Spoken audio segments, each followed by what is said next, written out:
دوستوں، مسئلہ فلسطین کے حل اور فلسطین کی سرزمین پر صہیونی قبضے کے خلاف دیگر تنظیموں کی طرح حماس کی جدوجہد سے بھی ہر شخص واقف ہے۔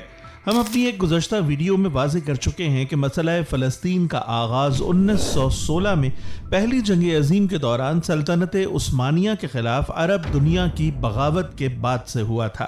اگر ناظرین 31 جولائی 2024 کو فلسطینی نیشنل اتھارٹی کے سابق وزیر اعظم اور سیاسی اور عسکری تنظیم حماس کے سیاسی بیورو کے سربراہ اسماعیل ہنیہ کو شہید کیا جا چکا ہے، جس کے بعد نہ صرف مشرق وسطی بلکہ پوری دنیا میں بے چینی کی نئی لہر دوڑ چکی ہے۔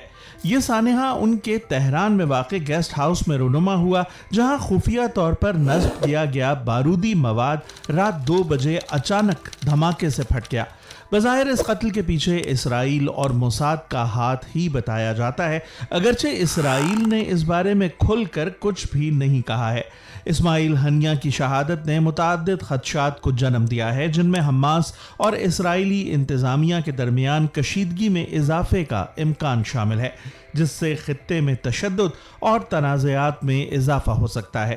اسماعیل ہنیہ کا تعلق قابض فوج کے خلاف برسر پیکار حماس کے عسکری ونگ سے نہیں تھا۔ اس کے باوجود انہیں نشانہ بنانے سے کون سے مقاصد حاصل کیے جا سکتے ہیں؟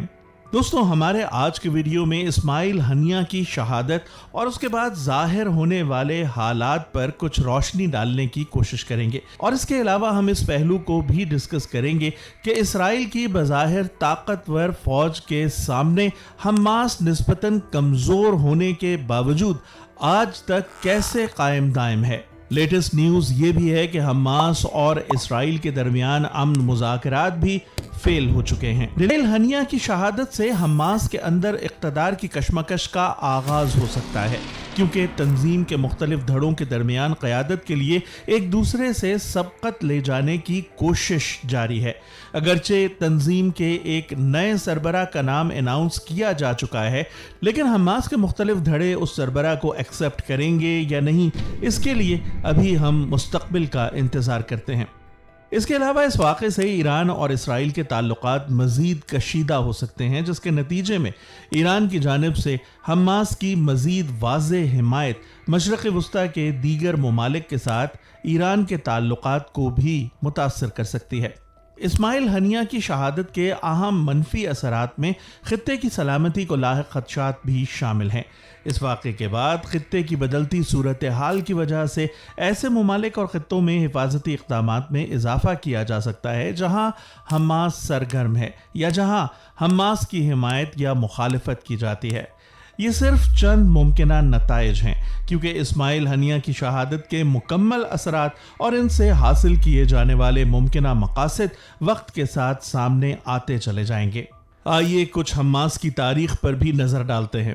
حماس کا پورا نام حرکت المقاومہ الاسلامیہ ہے، جس کی بنیاد 1987 میں فلسطینی امام اور کارکن احمد یاسین نے صہیونی قبضے کے خلاف پہلی احتجاجی تحریک شروع ہونے کے بعد رکھی تھی۔ یہ تنظیم 2007 سے اسرائیل کے زیر قبضہ غزہ کی پٹی کے کچھ حصوں پر برسر اقتدار ہے۔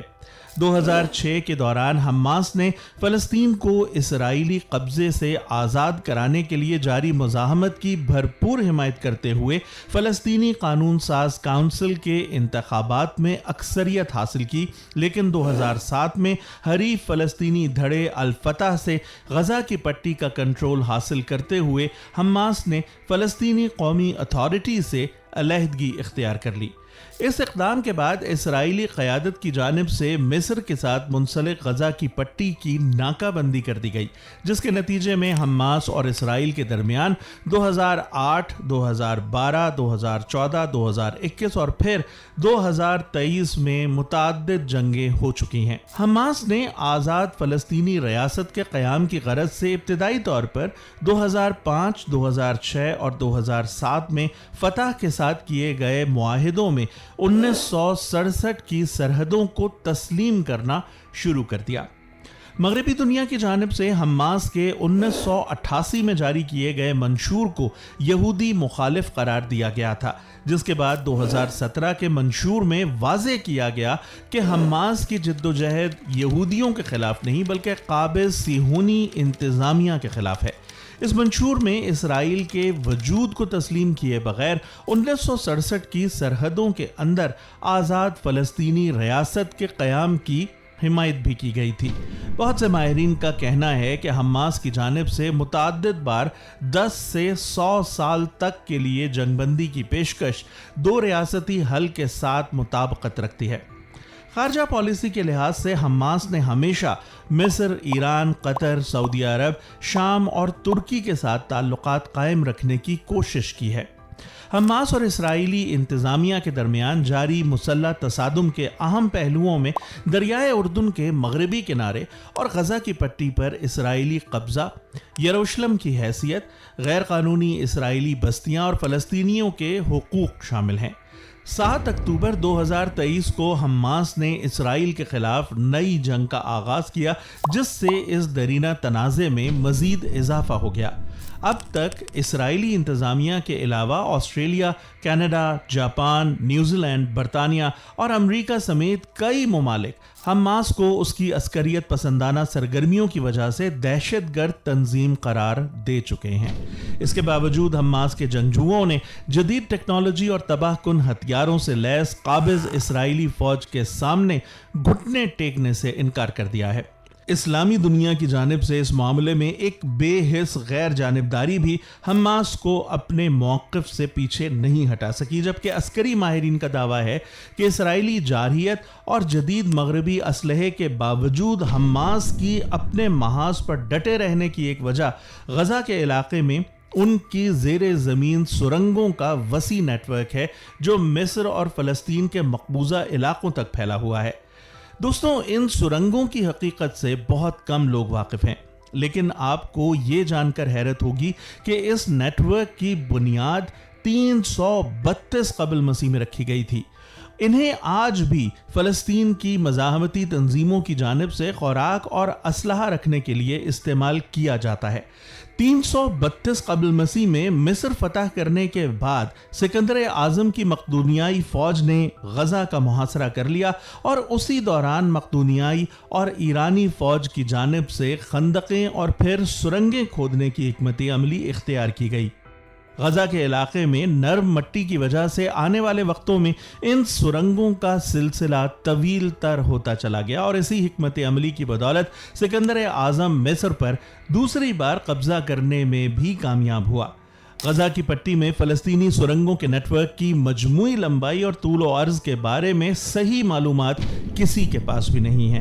فلسطینی نیشنل اتھارٹی کے سابق وزیر اعظم اور بعد میں حماس حکومت کے چیئرمین اسماعیل ہنیہ شہید نے 2016 میں واضح کیا تھا کہ غزہ کی سرنگوں کا یہ نیٹ ورک سوچی سرنگوں سے 2 گنا بڑا ہے۔ دوستوں، سوچی کی سرنگوں کو ویتنام کی جنگ کے دوران امریکی فوج کے خلاف استعمال کیا گیا تھا۔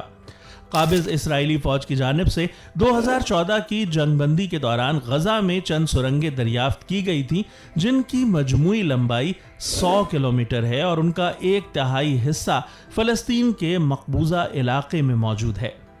اس کے علاوہ یہ دعویٰ بھی کیا جاتا ہے کہ حماس کی جانب سے اس نیٹ ورک کو مزید وسعت دینے کے لیے سینکڑوں کلومیٹر طویل مزید سرنگیں تعمیر کی گئی ہیں اور ان میں سے کچھ سرنگوں کو 2021 کی جنگ کے دوران نقصان پہنچ چکا ہے۔ سرنگوں کا یہ نظام غزان کے بہت سے قصبوں اور شہروں تک پھیلا ہوا ہے، جن میں خان یوسف، جبالیہ اور شاتی کیمپ شامل ہیں۔ عام طور پر ان سرنگوں میں داخل ہونے کے مکانات اور مختلف عمارتوں کے اندر پوشیدہ رکھے جاتے ہیں۔ یہی وجہ ہے کہ جدید سیٹلائٹ امیجنگ یا ڈرونز بھی ان راستوں کا سراغ لگانے میں ناکام رہتے ہیں۔ 2014 میں غزہ پر قبضے کی کوشش کے دوران ہونے والی جنگ میں بھی قابض صہیونی فوج کو پیچیدہ سرنگوں کا سامنا کرنا پڑا تھا۔ ان سرنگوں میں داخل ہونے کے کئی راستے تھے، جبکہ مرکزی سرنگ اکثر مختلف شاخوں میں تقسیم ہو جاتی تھی، جن کا اختتام کسی عمارت کے اندر ہو رہا تھا۔ ان سرنگوں میں روشنی اور ہوا کا بندوبست کیا گیا ہے، جبکہ بعض سرنگوں میں سامان کی نقل و حمل کے لیے پٹڑیاں تک موجود ہیں۔ انہی میں چند سرنگیں ایسی بھی ہیں جن میں بارودی سرنگیں بچھا دی گئی ہیں تاکہ یہاں داخل ہونے والی مخالف فوج بچ کر واپس نہ جانے پائے۔ قابض صہیونی فوج نے حال ہی میں 17 دسمبر 2023 کو اس نیٹ ورک کی سب سے بڑی سرنگ دریافت کرنے کا دعویٰ کیا تھا، جس میں پانی کے پائپ، بجلی اور مواصلاتی نظام موجود ہے۔ اس سرنگ میں دریافت ہونے والی سب سے بڑی شاخوں کی لمبائی تقریباً 4 کلومیٹر تھی، جو چند مقامات پر 50 میٹر کی گہرائی تک جاتی ہیں۔